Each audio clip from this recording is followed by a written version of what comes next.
welcome from Nashville. You're not too far from me. We went to Nashville a couple years ago, um, before COVID.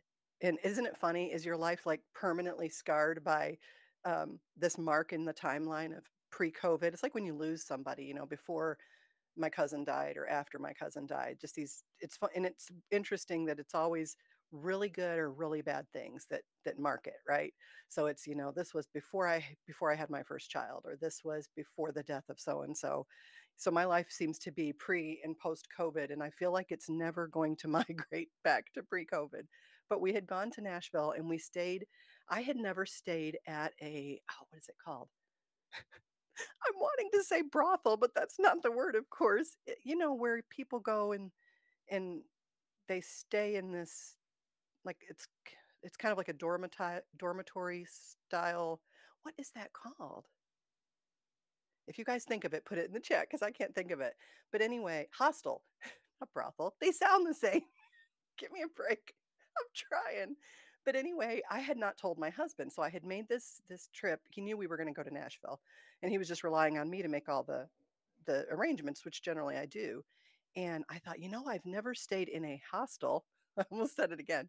I've never stayed in a hostel. This will be fun. This will be an adventure for us. Yeah, hostel. Hi, Christy. Definitely hostel. Oh, it killed me. Anyway, we when we got there and he's like, "Where are we staying?" And I told him at the Nashville hostel. He was like, "What? What? No, no, not a B and B. Hi, Mama Llama. Smile." Um, so I was like, "Hey, Mama Llama, are you seeing this on YouTube?" They told me I had to wait 24 hours to stream. If you guys are seeing me on YouTube, I am just over the moon. It looks like you are. Wow. They did it in less than I don't even have 100 subscribers. By the way, I blame you guys for that. If you've not subscribed yet, don't make me hold my breath till I pass out because I mean, it'll be a hot mess. This room's a disaster. We're trying to do a remodel and there's just crap everywhere. So if you're watching on Rumble, hit that plus button, subscribe. Please subscribe and share. And definitely if you're on YouTube, so I can kind of get those numbers up. But we went and we go to check in, and oh, you are on YouTube. I'm so excited. YouTube has the rule that you can't live stream on there until you have 1,000 subscribers and so many watch hours. But I wondered where I have Restream if I could stream to it from Restream. And I thought, well, shoot, I'll try it and see. So I'm just tickled pink that it's working. So we get to this hotel. We have to park down the street, and you're walking up right on the riverfront there in Nashville.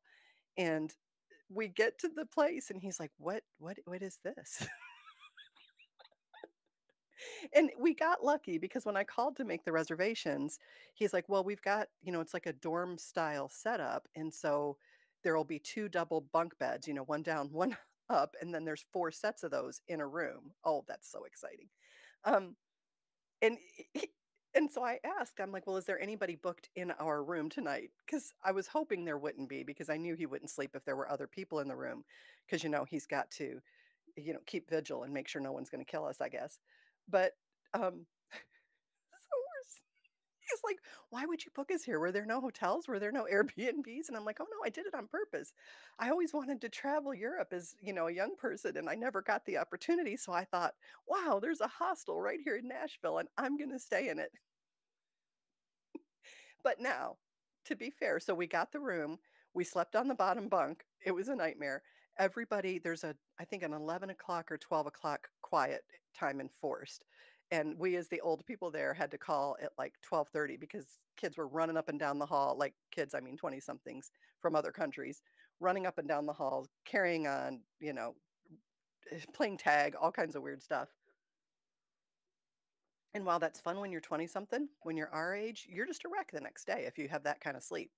So they got it quieted down, and the funny thing was, so when you go in the hostel there in Nashville, there's, like, a big open, communal room, and there's a kitchen, and it's a big kitchen, like, you could cook for 30, 50 in it probably, um, 30 or 50, up to, I don't know. And there's a big table, and you can sit there and eat, and you can put your stuff in the fridge and mark it, and, people will leave it alone, or you can cook with people, which is fun, right?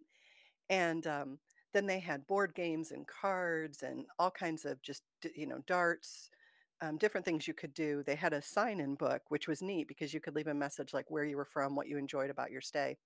And then you go upstairs and there's all the dorm style rooms. So we got lucky in that room of 8, it was just us. And we were able to lock the door. So he slept a little. Well, we get up the next day and we were on a co-ed floor. And I just hadn't thought about that, I guess. And so I go to get in the shower. So I take all my stuff, and the shower's like a college, dorm shower. There's all these stalls, and, you go in. And as I'm going in, this boy, I say boy, he's probably 22.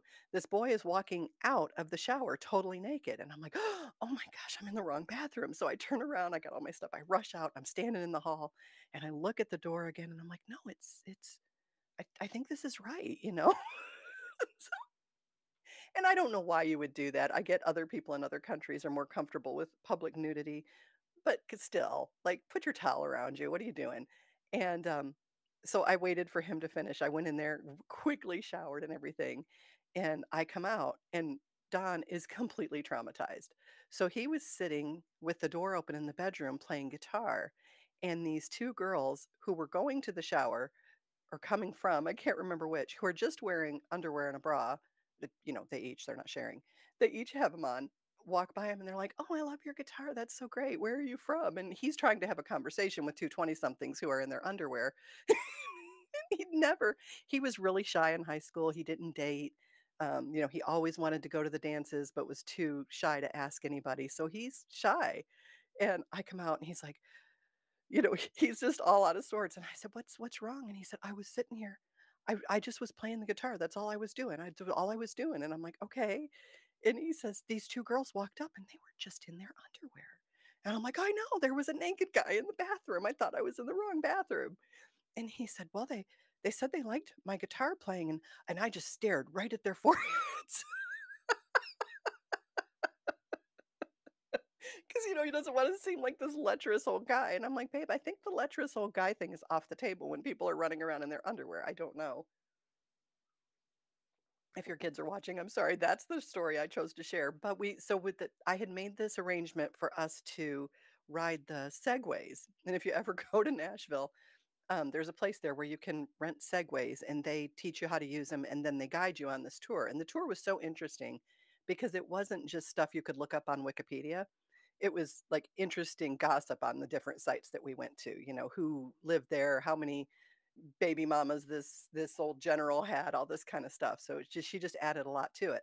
Well, there's one in every group, right? So there's one guy, and I knew he was gonna be trouble when we were at the business location, and they're training us on these things, how to stop, how to start, how to, um just how to drive this thing and do it safely.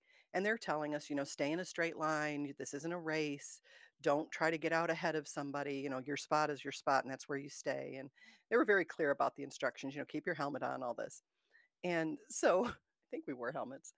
Um, we get all trained, and we get out, and I'm like, that guy's going to be trouble, right? Because he's trying to like see how fast he can start, go, and how fast he can stop, and how fast can he get it. And this is in a small room, and I'm like, "Yep, he's the one to watch." So he is up in the front right behind, well, initially he's behind us. So he and his wife are behind us, and you can tell, God love this woman. She's just she's just hanging on, right? She's mortified to be married to this man, and I think he's probably a good guy, but he's an idiot, and he's an idiot under certain circumstances. I think he's probably okay the rest of the time. So he's got her backpack on, because she was nervous about riding, and it's got all her girl stuff in it, right? And he's behind us, and he keeps weaving out, and so I'm in front of Don, and I'm about 4 or 5 people back from the front, and he's like, "Do you see this guy? Do you see?" So when we stop, he's like, "He's crazy. He's weaving in and out," and we're on sidewalks. There's pedestrians, all this stuff. So as we're coming back, now he's confident, and this is a long, I mean, it took us a couple hours. He's now confident. He somehow has gotten up to the front of the line, so they're now up in the front, and we're behind them, and we're going down to cross this street, just, sidewalk to sidewalk, right? Just crossing a side street, and he's flying. He gets out ahead of the lady who's leading us, and then there's this person steps out into the road, and he tries to miss her, and he wrecks the Segway. He goes over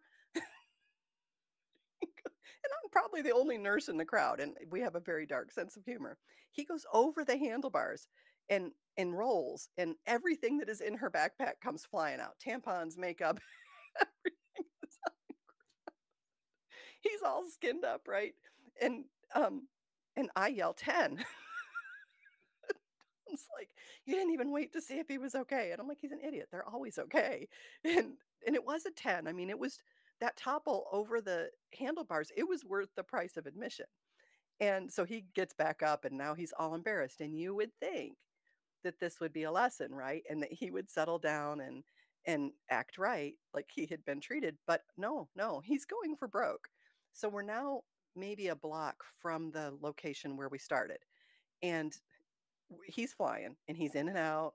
Um, going to the right, passing people, getting in front of him. We're all just kind of trying to stay back out of his way because he's going to kill somebody.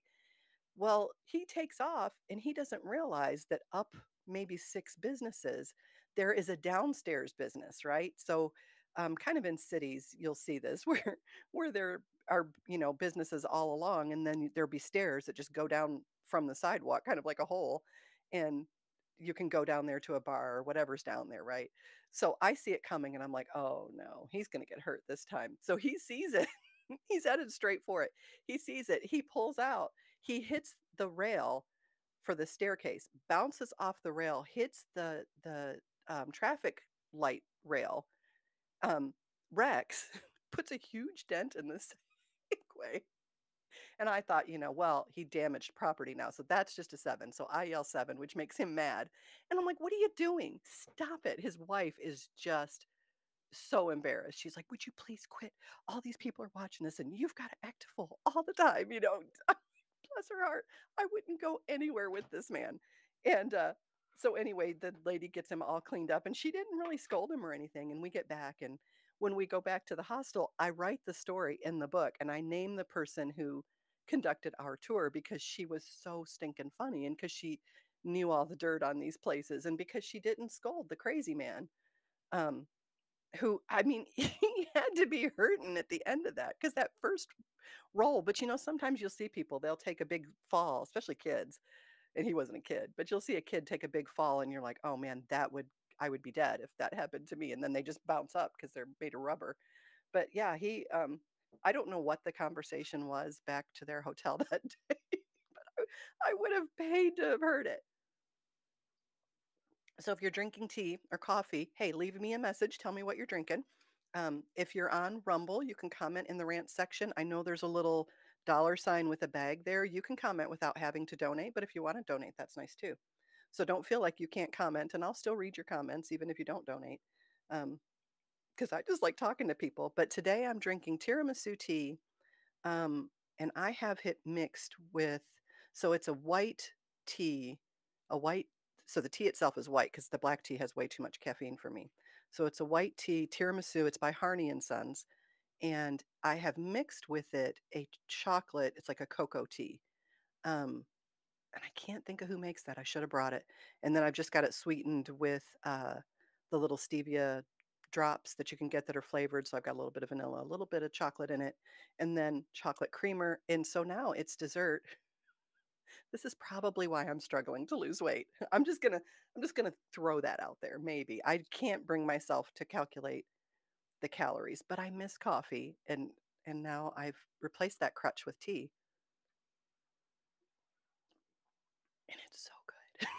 So if you're drinking something, share what you're drinking. Like I said last week or 10 days ago, I guess, if it's wine, look, I know it's 2:15, 2:20 in the afternoon, but if your day has been so bad that you're drinking wine at 2 in the afternoon, I'm not going to judge you. So just pop it up there. Let us know what your struggle is. Christy's drinking coffee with peppermint mocha. Hey, that's what I'm drinking. The peppermint mocha is what's in mine. Um, Peppermint mocha creamer. That sounds good. Coffee doesn't taste right to me since COVID. Um, when COVID was going on and I was doing daily broadcasts because I was sick and I didn't want to be alone, um, I would wake up early in the morning if I slept at all. And by 10 a.m., the moms who were homeschooling their kids were online and they were they're like, the assignment today is to, create a science fair in your home. They couldn't make it like easy assignments because the parents are doing it and trying to work at the same time, trying to figure out enough. Hi, Patty. Patty's drinking Meyer lemon with honey tea. Nice. Um, they just, you could tell they were broken. That this whole lockdown was just a ploy to break all of the moms that were gonna have to stay home with their kids. And I would see them and you could just tell they're like, "It's 10 o'clock in the morning, we're on snack 7, there's still no homework done. We're supposed to be setting up some kind of science fair in our home."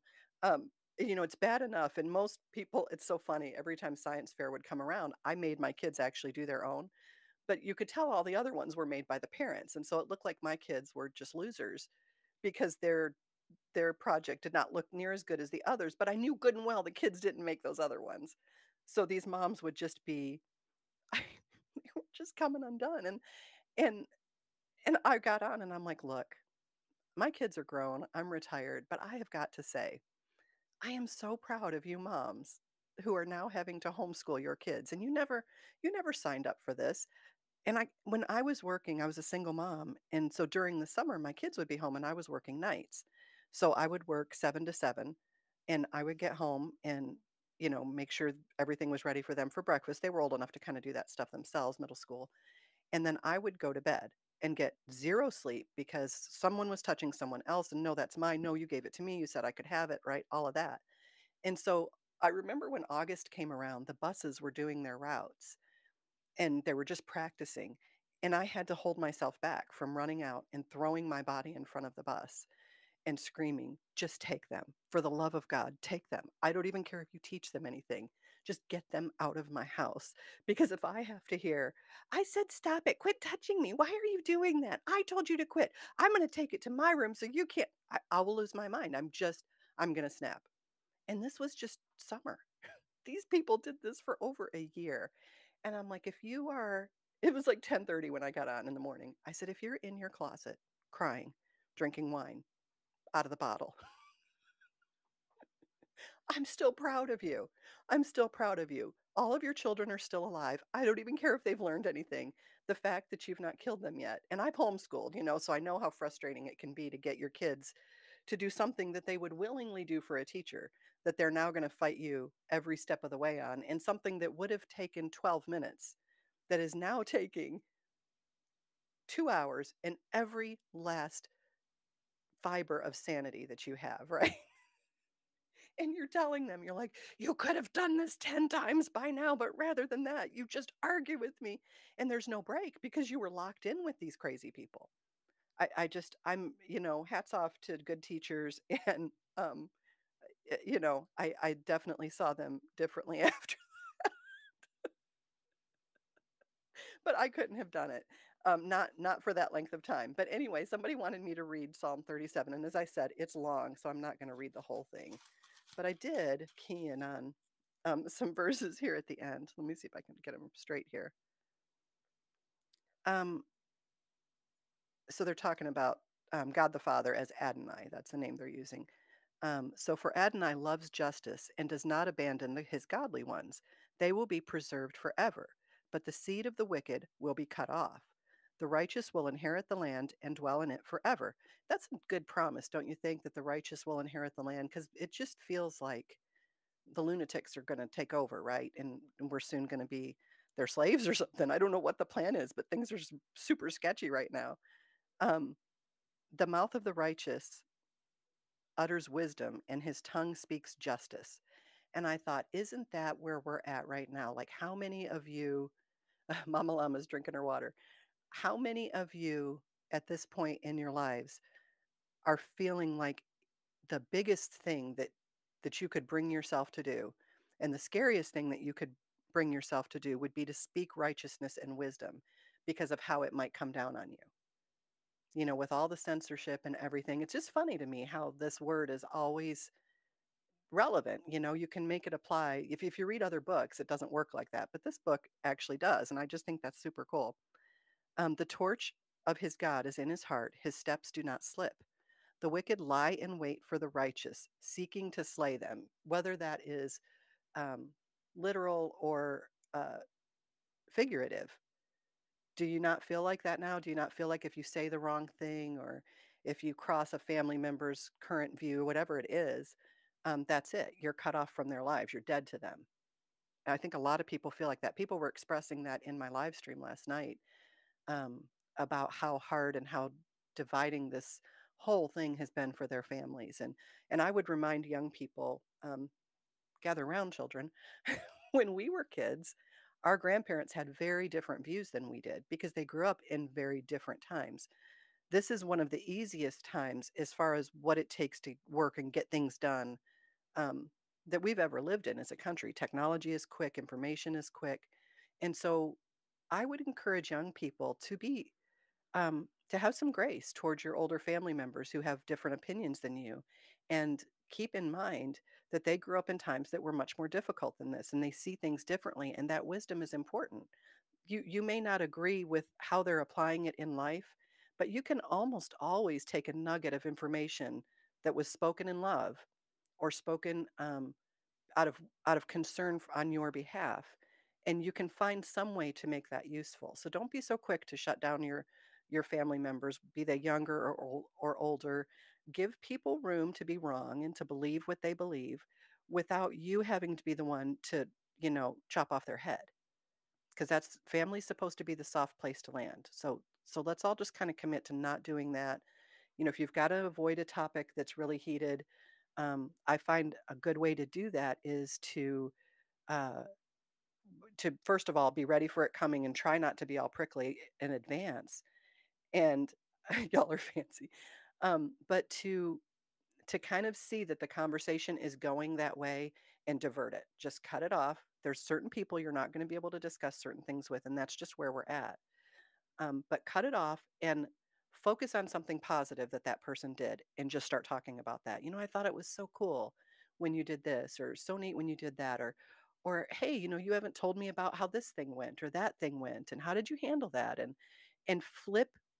Instead of letting the ire come on you, flip the whole conversation back to being about that person, because people need to and love to talk about themselves, and people need affirmation. And you may not agree with whatever the story is they share, but I promise you, you can find one good thing in there to affirm. So, say you got a kid that is going to protest and that's really freaking you out, but nothing you say is going to change it, and you're praying for them that someone would come into their life that would have more sway than you do. um, you can say, wow, I really admire your dedication in sticking up for things that are important to you. Now, you don't have to agree with what their stance is on it, right? But you can admire that quality in a person and you can start helping them put that to better use. Like, my daughter is really stubborn, and it was really the only problem I ever had with her. She was really an easy kid. And I remember being so frustrated with her stubbornness and then praying about it, and God just kind of dropped it on me. This is not a bad quality, especially in a woman. A woman needs to be able to stand her ground. No needs to not be something that she can have whittled away, have her will broken down to do something she originally said no to. This isn't a bad trait. You just have to aim it in the right direction and show her where to use it, because she's trying to exert her will. And that's an important trait, especially among women, because we're the pleasers. We want to say yes to everything. And I wanted to have a daughter who felt like she could say no and felt like she didn't have to overextend herself, and because she would have kids someday and all of that, right? Um, it says the Torah of his God is in his heart; his steps do not slip. The wicked lie in wait for the righteous, seeking to slay him, but Adonai will not leave him in his hand or let him be condemned when judged. So even if you come under judgment from someone, eventually this ends. May it be death that ends it? Yes. But death is not death. Death is just super alive. Because this is a very limited experience. You just don't realize it when you're having it. Um, Wait for Adonai, keep his way, and he will exalt you or lift you up to inherit the land. When the wicked are cut off, you will see it. So you will see. Now, this isn't speaking about family. Wicked are people who are just depraved. They just reject every good thing. They're generally narcissists. Everything is about them. You can kind of see that in some of our young people. You see that everything is about who they say they are, what they say they are, and that their whole life revolves around that. They cannot see past their own noses. That is wickedness. That is I'm going to make these choices in my life. And not only are you going to be tolerant of them, you're going to accept them and embrace them. That's just total narcissism. That's not how it works. And the way you can know if you should be involved in that or not, if you're like on the line because you don't want to be an unaccepting person, is there confusion involved? If this thing that's going on that someone wants you to embrace and support and promote is confusing, then it's not pure, it's not good, it's not from God, because God is not the author of confusion. Now, does that mean you just write that person off? No, unless they're just a toxin in your life and they're taking you down. Um, but but we don't engage in fostering that because you don't want to. So when my parents grew up, um, or let's use my husband's parents. My father-in-law grew up during the Great Depression. He died at 93 a couple years ago. My mother-in-law grew up in Argentina, had 3 degrees, which was just unheard of in her day. And growing up during the Depression, they really had an appreciation for every little thing, and they tried to use every little thing. And I j- we just had no idea what that was like because they wanted us to have a better life that wasn't like that, where you weren't worrying for every need. And there's good and bad that comes with that. So by blessing your kids and having them not have to worry about the things you had to worry about, um, those things ultimately build character. So we have to be careful to let some reality fall on our kids in relation to their actions or whatever, because otherwise they're going to be completely unprepared for the crazy world that is out there because there's not going to be somebody cushioning every blow. And what we're seeing now is part of that of this generation that just thinks everything should be made to suit them. And nobody should be able to say anything that upsets them or crosses their thinking or doesn't agree or promote what they're thinking.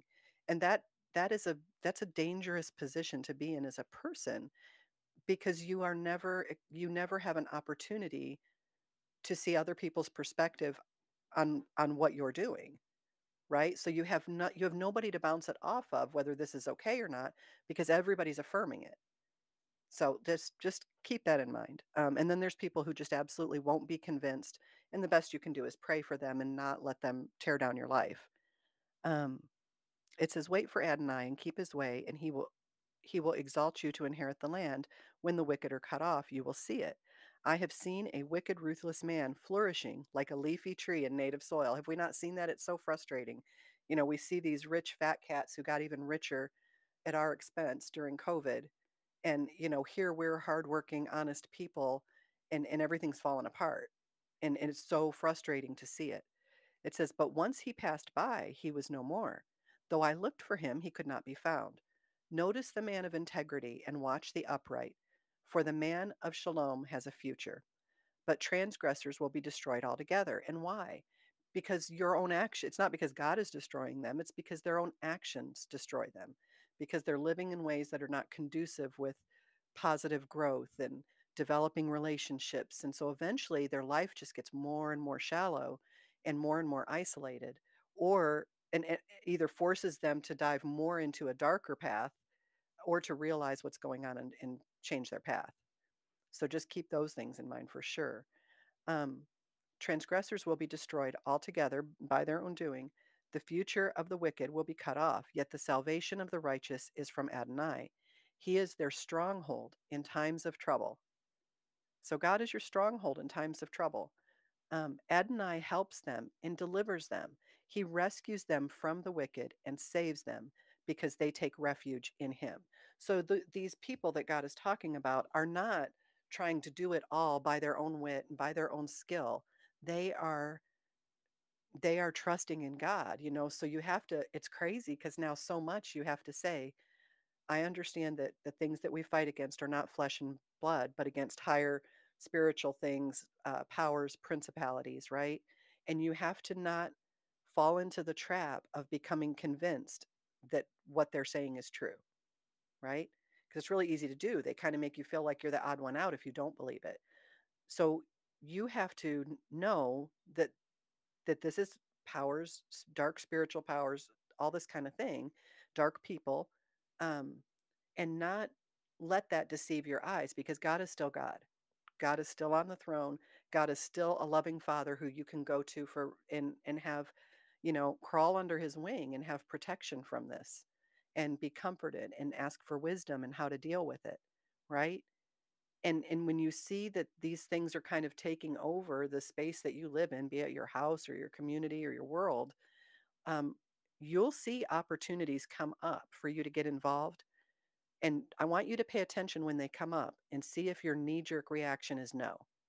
So if some opportunity comes up for you to, like something in you tells you, hey, go talk to that person, they're having trouble or something. And that inside voice in you is like, no, that's going to have to be somebody else because I don't know that person.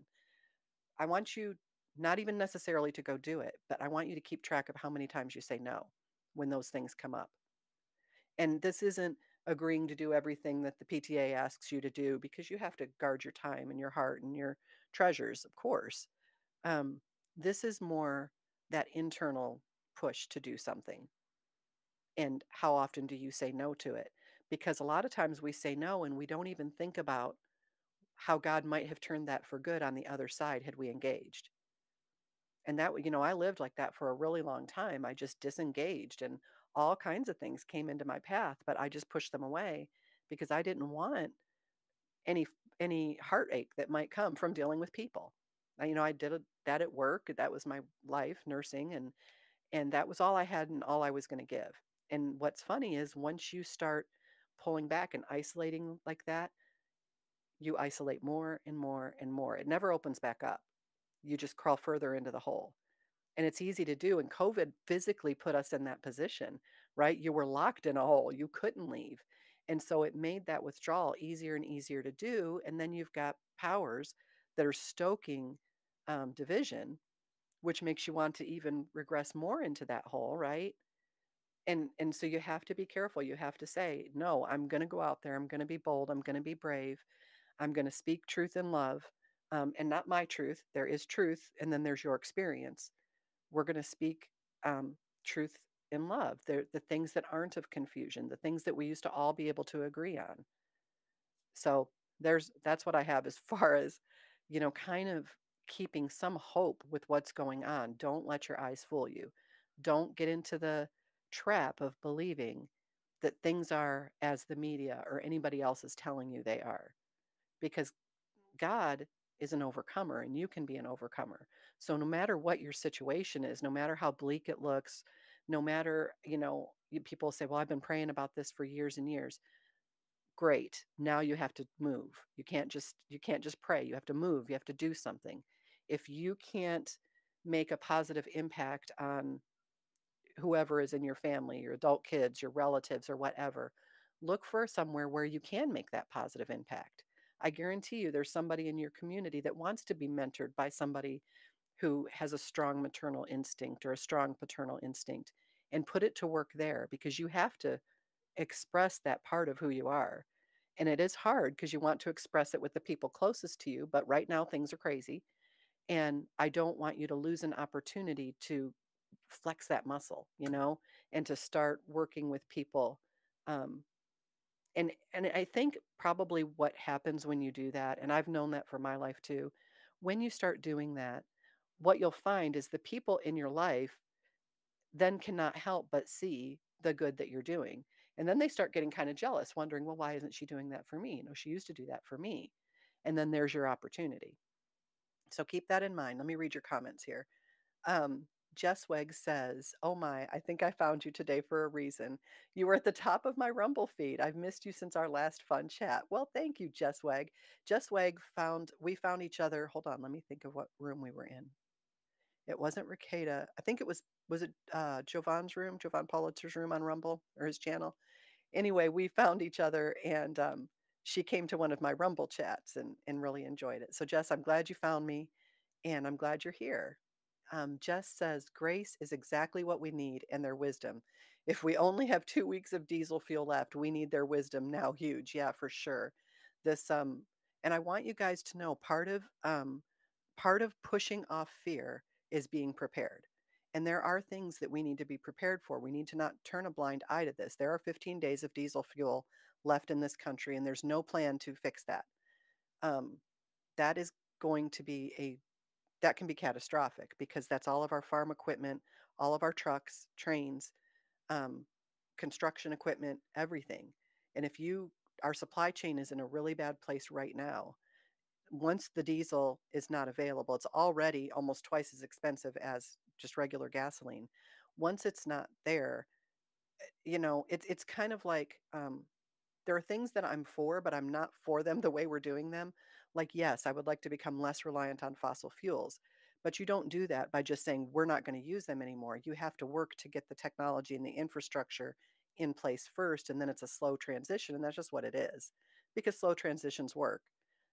You can't just stop everything with no solution and be like, there, we're not dependent on diesel anymore. And we're like, yeah, but we're starving to death. We have no way to heat our homes, all these things. I know you don't heat your home with diesel, but it all kind of ties in. So be prepared. Make sure you have got food stored. There will be shortages at the grocery stores. So start preparing now so that you don't have to fear when that comes and that fear doesn't consume your life and make you lose hope. We've been stocking up for about a year now. There's also a fertilizer issue where fertilizer has like tripled in price, and we won't feel that this season because the harvest is already done. But next season, we're really going to see it, and we're thinking probably for the next couple years. So just make sure you're prepared. Your cabinets are stocked. If you get some crazy news that the whole supply chain has broken down, you're like, okay, we've got food. We're going to be okay. So definitely be prepared is very important.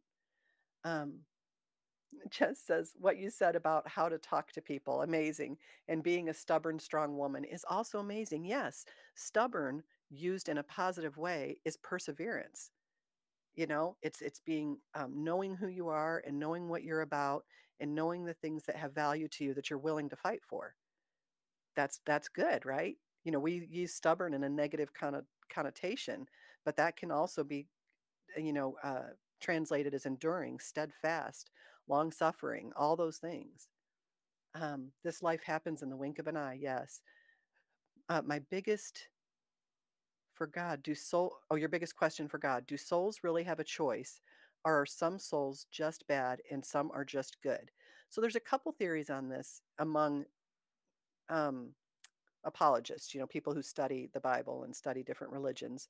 And there's the theory that um, there's only the elect, and only those people could have an eternity with God, and that those are already picked out, and you don't know who they are, and you just hope it's you, and that does not to me that doesn't make any sense with the nature of the God that I met, because God was so excited to see me again, like and have me right there with him because he had made me just like you would be when your kid comes home from being gone at school or wherever they've gone, right? As soon as you see them, that just all wells up in you again, and you just want them in your arms.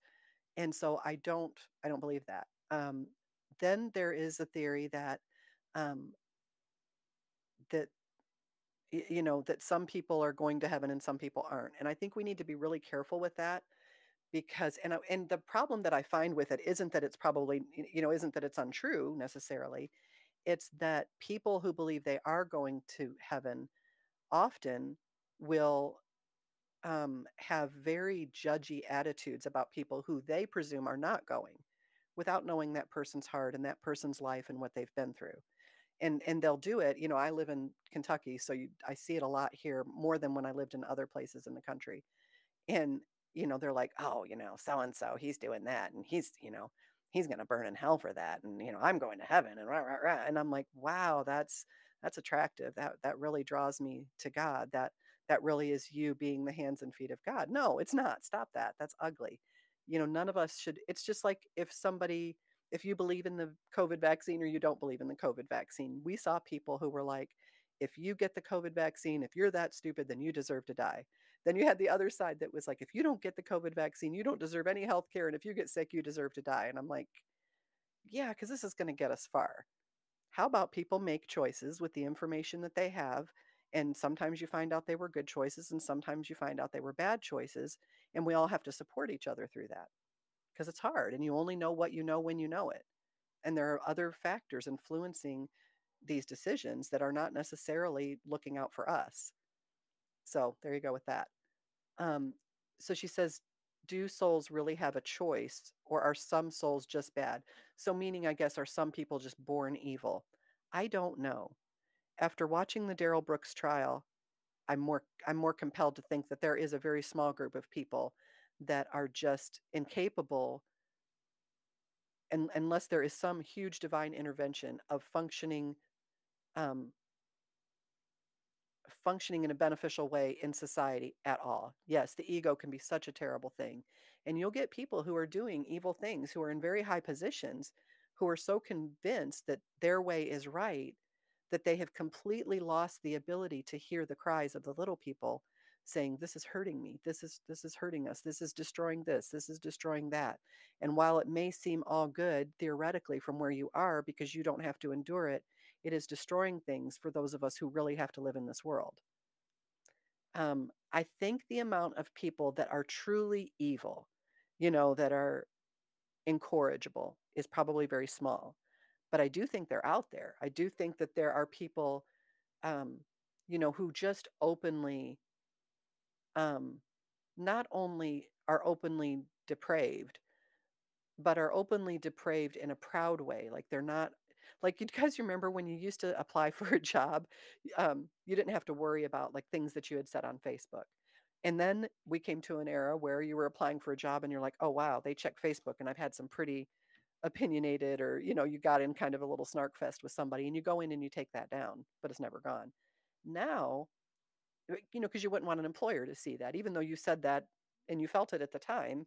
You're a different person every day. You're a little bit different than you were the day before. Um, and so now what's interesting to me is there will be something completely shocking and abhorrent on somebody's social media.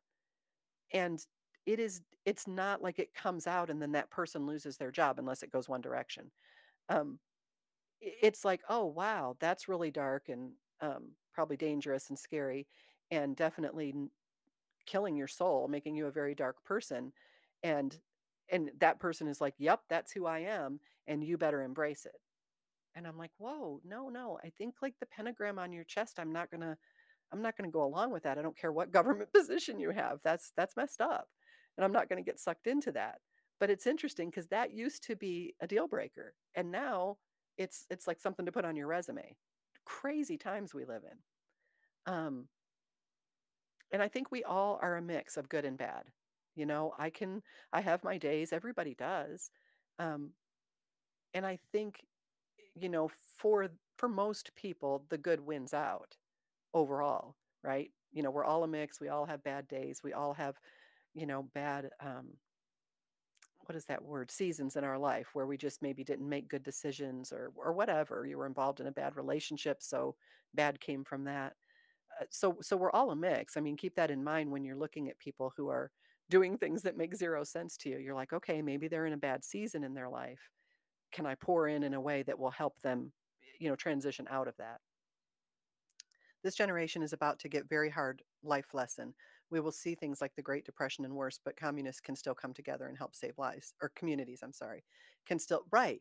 So don't, I always keep reminding people, I'm like, look, you're here during this exact time on purpose, which means you have some skill set, even if you don't know what it is yet, you have some skill set that can affect things for the good. So even though you're overwhelmed and, people, I'm a very internal locus of control kind of person. So what I mean when I say that, if you've never heard that, a person with an internal locus of control feels like they are mostly responsible for the direction that their life takes. These people generally are not, don't have a victim mentality because they have an optimism because they know they can influence what goes on in their life in one way or another, right? Then you have people who have an external locus of control, and they believe that everything happens to them. My husband is more of an external locus of control. When things go bad, he's a wonderful person, but when things go bad, he's gonna hide his head under the covers because he's like, why is all this going on? And there's nothing I can do to affect change. And even if I did do something, it wouldn't help. And what happens when you become a person who lives a life where you have a total external locus of control is you become a victim of every bad thing that happens, not because you want to, but just because your mindset is there's nothing you can do about it. There's no reason to push back because it's not going to benefit you in any way. It's not going to change anything. And so you do nothing. And what happens? That reality becomes true. It becomes truer every day that you engage in that mindset. So sometimes just if you have that kind of external locus of control where you're feeling like a total victim of circumstance right now, and I can see how it would happen, um, I want you to every day when you get up, I want you to think of one proactive thing that you could do. And it doesn't have to do with anything that's going on in the world today. You go out of your house and you see your neighbor's um, trash can is tipped over. Just walk over and pick it up. Because if you want to be really good, drive it, I'll take it all the way back to the house for him. Those little acts of goodness will pile up and they affirm in you that you are a good person and that you can affect good change in the world. And the more of those little things you do, the more internal your locus of control becomes, the less like a victim, the less afraid you become, because you know every time you get up every single day, you're going to do something positive. And, don't tell your neighbor you're the one that did it. Just do that nice thing and go on about your day, and it'll build that. It'll help you feel like you can start making a change just with that very little thing. Um, Jess says, God doesn't care about time. No, it doesn't matter to him. I know it's hard to think that way. Just don't lose hope over prayers unanswered. Right, right. If you have a prayer that's unanswered, I want you to think to yourself, is there something I can be doing that would make that come to pass? Are there opportunities that I've said no to that could have made that come to pass? Sometimes you guys, something will cross your path and you'll get way on the other side of it and look back and you're like, "Wow, I would never have seen it going that way." So like when I had my near death experience, God showed me this situation where I was in line. This actually happened. I was in line at a grocery store, and the lady in front of me was short less than $1 on her order, and she was trying to figure out what to put back. And I saw she was going to put back something that was definitely for her and not for her kids. And I had lived that life as a single mom of 3 kids. And so I handed her the money, and she was completely humiliated. And I'm like, "No, it's," and I didn't do it, in a big grand gesture. I'm like, "Hey, it's okay. Take it. I've been where you are. It's okay." And so she took it and she was embarrassed and she, got all her stuff and she left. And God showed me years later how that played out. And it was this image of her working in a food pantry for, to give people food who don't have enough. And this woman comes in feeling just like she was feeling that day in the store. And this woman walks in and she's ashamed. And she's like, "Hey, it's okay. I've been where you are. And I'm going to help you." And she made it okay. And that's one small, tiny thing that I would never have imagined would have had that impact going forward. And we have no idea what else she did that had an impact, or the person that she helped, or all the people that she helped. What did they do? How did that change their lives? How did not having to worry about groceries that week change the woman's life, change her children's life, change the life of everybody that she came in contact with because she wasn't worried about her kids going to bed hungry? So that's what I'm saying. You may not be able to fix the huge problems, but you can absolutely make a difference where you are. Um, for sure. Yeah, Jess works in logistics. Both I have my son-in-law and both of my boys work in logistics, and that's why we're really up on this whole diesel fuel thing, because our kids work in the industry, and it's coming down on us. We I don't know what they're going to do to fix it. It's going to be a problem. Um, we think so much alike. I'm sorry, I keep chatting. I could talk with you all day. So many questions. Help pick up trash cans in your neighborhood because of your elderly, right? There are some people in your neighborhood that struggle to get that trash can up and down. Have your kids do it. Say, "Hey, go over to Mrs. Jones's house and ask her if you can take her cans to the curb for her." Train your children to see those opportunities and take them. Um, and don't let them accept money for it. I must go back and listen to your entire NDE today. Oh, yeah. So if you guys haven't heard, uh, the most recent video I did was with a French filmmaker named Anthony Cheen, and it's on my playlist on my channel, so on my YouTube channel. So you can just go right there and watch it. Let me make sure. I'm gonna get it over here. So we made an agreement. I have like some rules before I'll do interviews with people. So it's like if I do an interview with you, you can't give someone else permission to put that up on their channel because I don't know that person. I don't know what all else they have up on their channel. And for my own credibility, I have to be careful what I'm associated with because people will just assume that you embrace whatever those other things are. But when I set this up with Anthony, I was like, we are co copyright owners, which we are anyway, but a lot of people don't realize that. And so I will be posting it on my Rumble channel. So I wanted to give it time to hit on his channel. Yeah, I'm going to pull up the link for my YouTube channel. Hold on just a second here. Now, it's so cool that I'm going to be able to live stream to the YouTube channel. I did not. Oh, wait a minute. I got to go back and open. How do I do that? Give me a second. Having a tech moment here. This one. Okay. I have to open Google under my YouTube account name. And hopefully I can drop this in. Yeah, here we go. So let's go to my channel. And it is called Penny Wittbrodt, Near-Death Perspective on Life. But I'm going to grab the link here for you. Copy. We'll go back to this other one. Where'd you go? There you are. Okay, let me drop this in the Rumble chat for you. And then I'll go over and I'll drop it in Facebook. Have I got anybody? Yeah, got some people watching on Facebook. Come on now, paste. There we go. So there it is in Rumble. And let me sneak over here to restream. Close this. Hopefully my chat's showing it is good. It wasn't showing last night. I'm posting it for Facebook right now. There you go. What is it doing? Can't post messages to some channels. Show. Hey, Tracy, let me know if that link came up. There should be a link for my YouTube channel there. But it says can't post messages to some channels. But I don't know why I wouldn't be able to post it to YouTube or to Facebook. Let me try one more time. Yeah, just let me know. Okay, I see it. It's coming up. There you go. All right, so there's that, right? And so I've been doing these writings and wanting to share them with you. And we'll close there. I'm trying to keep these tea time chats to an hour so people aren't so overwhelmed when they try to watch them. But let me find this for you. And if you've got something specific that you're, that's so weird because I can see it. Okay. Can you not see it on the screen, Tracy? I can see it on the screen. Give it a second. There might be a little delay on your end.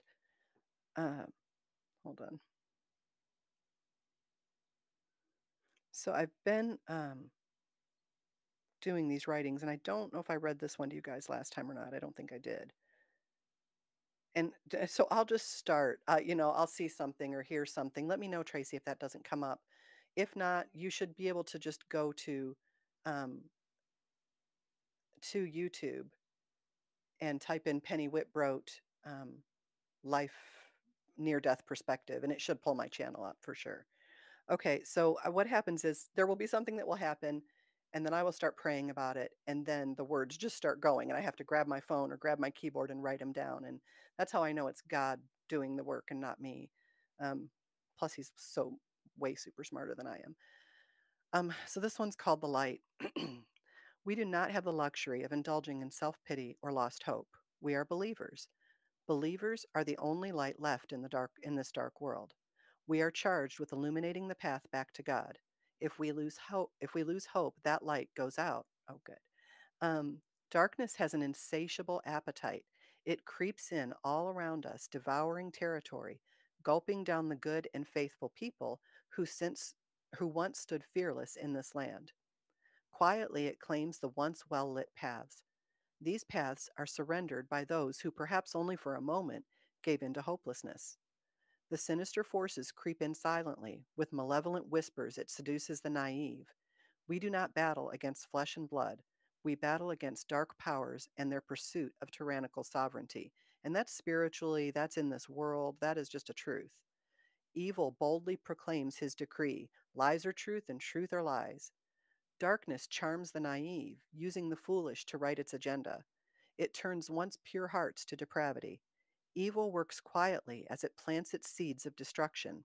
Its vines burst forth and entangle, crafting murmurs of evil so seductive that it convinces the lost to deny even the obvious truth of their perfect physical design. So persuaded are they by these lies They eagerly engage in their own dismemberment at the hands of commissioned healers. Yet evil is not sated.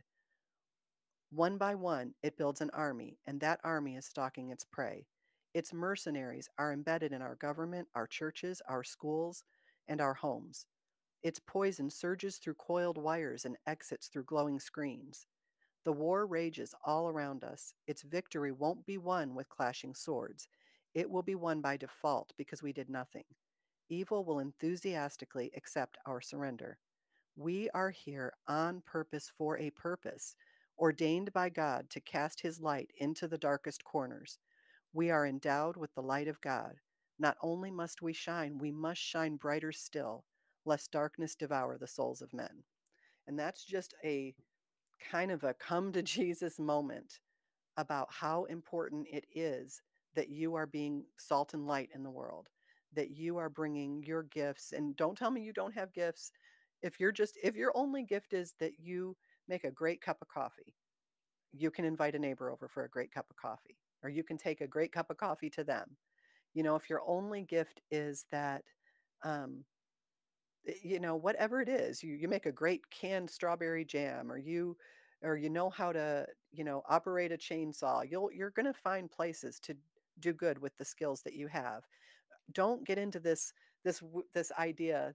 I think maybe I don't know where it comes from, but there's this idea that whatever your purpose is, it has to be some big thing. Like, well, that guy, he's a singer and he changes lives with his music, and I just don't have anything like that. Or, that person is a teacher, or that person is a congressman, or whatever. And you think because whatever your thing is isn't that thing, that your thing isn't important. But whatever the I would much rather have a neighbor bring me a cup of tea and sit and talk to me than talk to a politician that's come to my door, wouldn't you? Because you're going to build relationship. So no matter what small thing, you can pick out something in your life. Maybe you're good at cleaning or whatever. Um, Friend people and put yourself out there for people who are in need of that, and then make sure that when you're friending people that you also friend up. So, and that's not to be, exclusionary of people, but it is important that you are not the giver in all of the relationships in your life, because you only have a certain amount to give, right? And it shouldn't be, you should not be everybody else's fountain.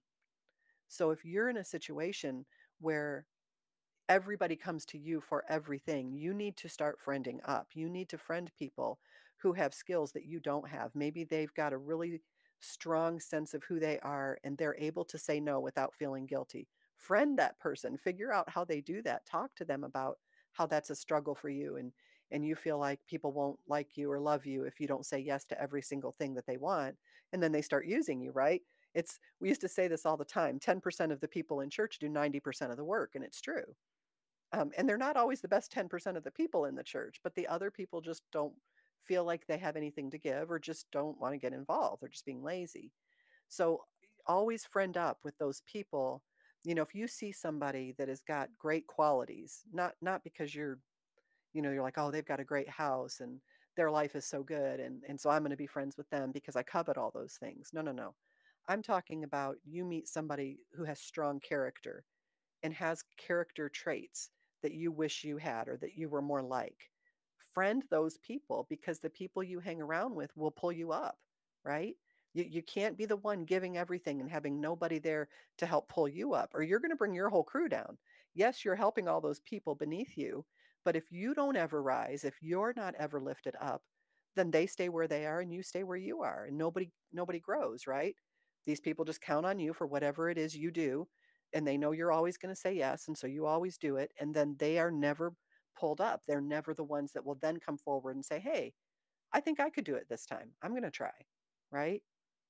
And so once you friend up with people who have those skills, you're going to learn things like, hey, you know what, I've been doing this for a while and I'm going to help you learn how to do it, so that you can have effect, and you're going to feel so great because you're going to be able to give in this way, and then hand that off to that person. We should always be learning, mastering, and then once we've mastered, teaching, and then handing that thing off.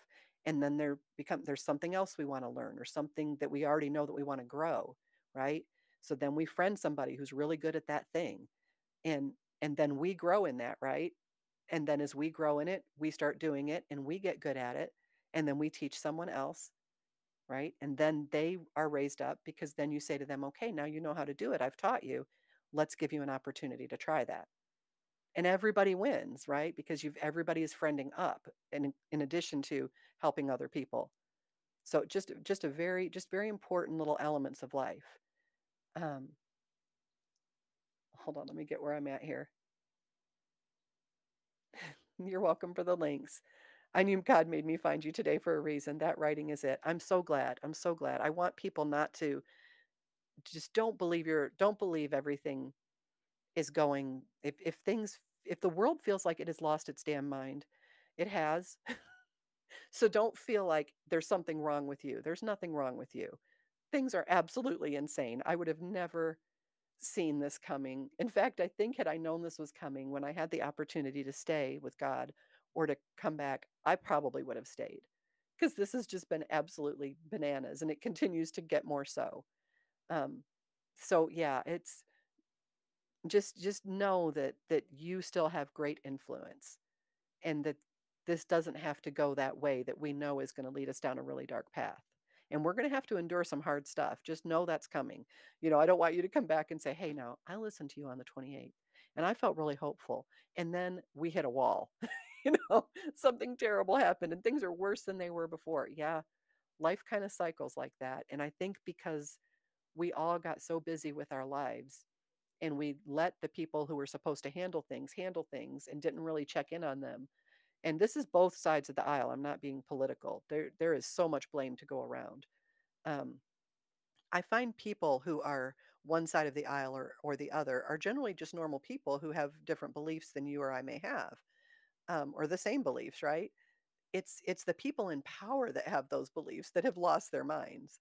And so we have to kind of push back on our local level and say, no, I'm not going to, I'm not going to just shut up and sit down and isolate. I'm not going to do that because I have a lot to give. And if you feel like you're drained and you don't have a lot to give, giving, just pulling that trash can back to the house will fill up your tank. I promise. I promise. Just try it. Um, RJ says we can thank COVID, I think, for all the secrets that have been revealed that are coming out. You know what? That's true. If nothing else, I know better than to trust anybody in a governmental position now. I assume most of them were doing a pretty decent job, and sure, you had your snakes in there, but I think it's really opened my eyes to how bad both parties are. I feel like it's such a hot mess right now that if there were like a big uh, flusher, you know, they would all be sitting in there in that big room that they sit in to vote. I never could think of what that building's called. And we would just flush and they would just and they would all be gone. And then we would all sit down and we'd be like, okay, what are you good at, Tracy? April, what are you good at? Patty, Jess, what can you guys do? RJ, what are you good at? And I think we could probably do it better just getting a bunch of moms and dads together, who've had some success in their life at just getting through life. They've paid bills, they've run a business, they've raised children. Um, they're not stealing from anybody, they're not embezzling. Their goal isn't to become rich and powerful.